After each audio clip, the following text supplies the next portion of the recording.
everybody, welcome back to Peachy and Pebbles, and today I'm going to be explaining everything that you need before getting a hamster. Jumping right into the video, the first thing that you need for a hamster is obvious, the enclosure. The enclosure should have no less than a 450, well, it should have no less than 450 square inches of floor space. That is the very, very minimum. You can make a bin cage like I did.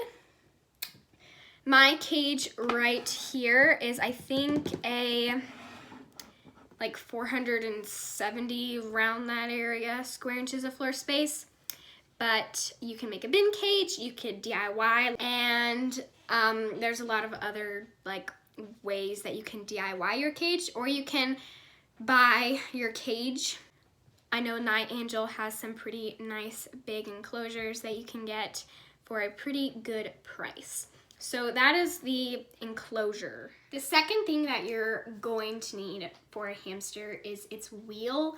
This is very important. If you don't have a wheel in your enclosure, get one now. So wheels, you're definitely gonna need, because hamsters can run up to like 10 miles, I think, per night. And the only way they can do that is on their wheel.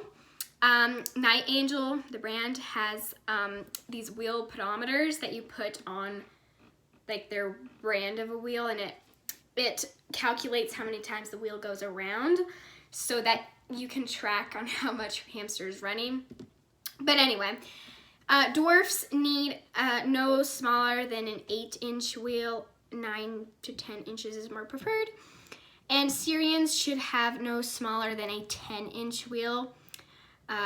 11 and 12 inches is more preferred, and sometimes a 13-inch is necessary. So definitely keep that in mind. I explained this in my 5 mistake video, but I'll explain it again.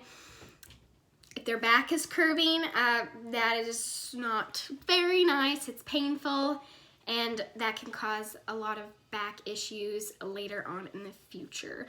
So definitely make sure that you have the proper size wheel. The third thing is, of course, bedding. That is one of the most important things. Safe beddings include paper, aspen, hemp, and spruce. All those are safe, and you're gonna need to apply quite a lot of this bedding. So you see this entire pink strip, that is how much the minimum bedding that you should put in your enclosure. This entire ruler, like this whole ruler, like that's how much bedding you should put. This is more preferred, but the minimum is half the ruler.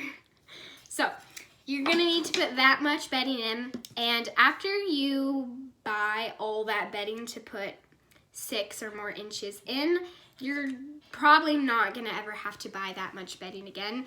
This can vary from $60 up to like $150. So just keep that in mind, that bedding is very important, because hamsters are natural burrowers, so they're gonna need a lot of bedding. The fourth thing that you, of course, need for your hamster is its food. And you definitely want something that is healthy, high variety, and nutritionally balanced. You can buy some really amazing seed mixes off of Etsy, such as Robin's Gourmet Food or Chubby Hamster Cheeks. I know they have some really good bestsellers and all that. You can also homemade your own hamster food. But if you have to buy a seed mix from the pet store, I recommend that you buy multiple different hamster seed mix bags so that you can mix those together to create some kind of high variety, and that will last you a very long time. So that is the diet. The fifth thing that you are going to want when getting a hamster is hideouts. Make them yourself. I literally have only ever made hideouts for my hamster.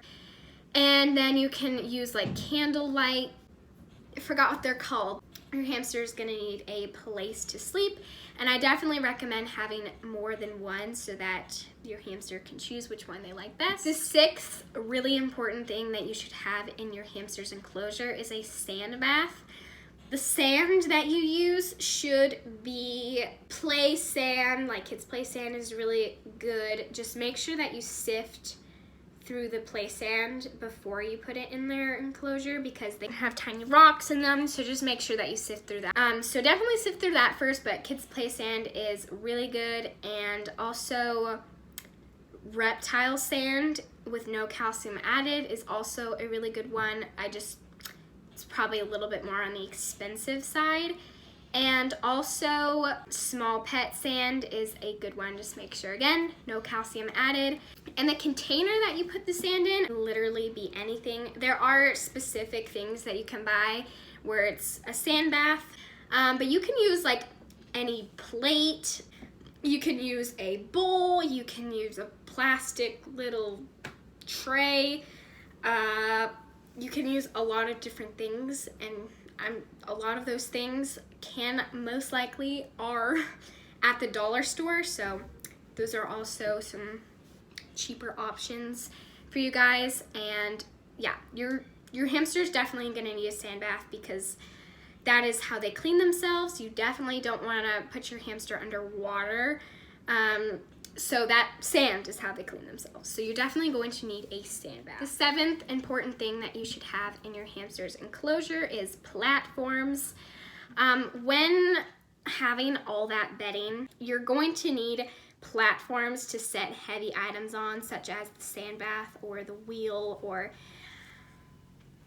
a water dish, because you can't just have those laying in the bedding, or else if your hamster were to burrow underneath it, that heavy item will collapse underneath them and it could crush them and hurt them. So you definitely want to put things on platforms. The seventh thing to have for your hamster's enclosure are just extra little plates or dishes, because if you want to put like vegetables on, or give them like a little salad or treats that need to go on a dish, you're definitely gonna need that. So the eighth really also important thing that you're gonna need in your hamster's enclosure is different substrates.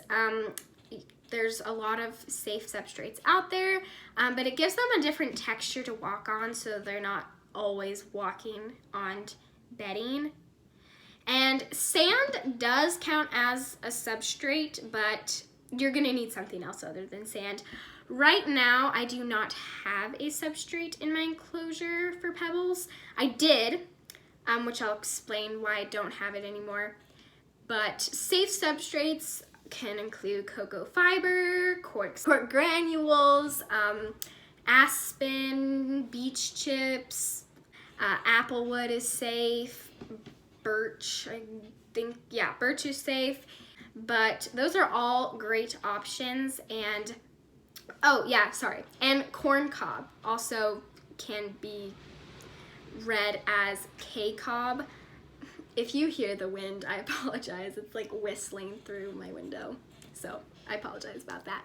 But I did have corn cob in my hamster's enclosure, and Pebbles I saw one day. I was like, oh, you're in your substrate, how cute. And he was eating it. Now, corn cob is dried corn kernels, so some hamsters will want to eat this substrate, and if you see that, immediately take it away, which is what I had to do, and I was a little frustrated, but he can't help it. He just thought it was tasty. So that is why I currently do not have a substrate in my enclosure right now. Oh yeah, and dishes for substrates can be the same as the dishes for the sand baths. The ninth thing that is really also important for your hamster's enclosure is tubes and branches. But tubes and branches can include like grapevine wood, cork logs, like woven tunnels, all like different like literally toilet paper tubes could be used. There's a lot of different other things out there. I do have a cork log in my enclosure right now. If you want to see how my enclosure looks, I do recommend that you watch the cage setup video. I know that is a little bit of a longer one, but that I show you guys how my entire cage looks, just if you're curious. But yeah, I have one cork log in my cage right now, and I got it on Etsy, I think. The brand Cork Rounds. Natural materials for them to chew on. So those are all really necessary things that you should have in your hamster's enclosure. The 10th thing that is really not a life or death situation if you don't have it, but that is sprays. If you don't know what sprays are, it's basically just the seed plant dried up. Really encourages that foraging. They have to like rip it from the plant and like rip open the shell to get the seed. It just encourages that foraging behavior. So that is what sprays are. Again, not a life or death situation if you don't have them, but I really encourage you to invest in sprays because they are a really good thing to add into the enclosure. And the last thing is a carrier. You definitely need a carrier if you are evacuating, or if you are moving, or if there's a fire in the house and you need to quickly go, or if there's a tornado and you need to hide in your basement. You can't just haul your hamster's cage down there. Some hamster cages you can't even lift. Or you can't just have your hamster in your hand the whole time, because for one, they will probably bite you because they want to go and you're blocking them. So you definitely need a carrier so that you can put your hamster in and then have the carrier. Living World does sell some carriers if you want to check those out, but I really do think you guys need a carrier. So those are just the small things or the most important things that you should have when getting a hamster. Of course, there is a lot more stuff that you can get, like bend bridges, little connected bridges, chews, a playpen. Owner, you will want to start buying everything that you see. A tiny little radish chew, you're gonna be like, oh, let's buy it. So I hope you guys enjoyed this video, and I'll see you guys in my next one. Bye.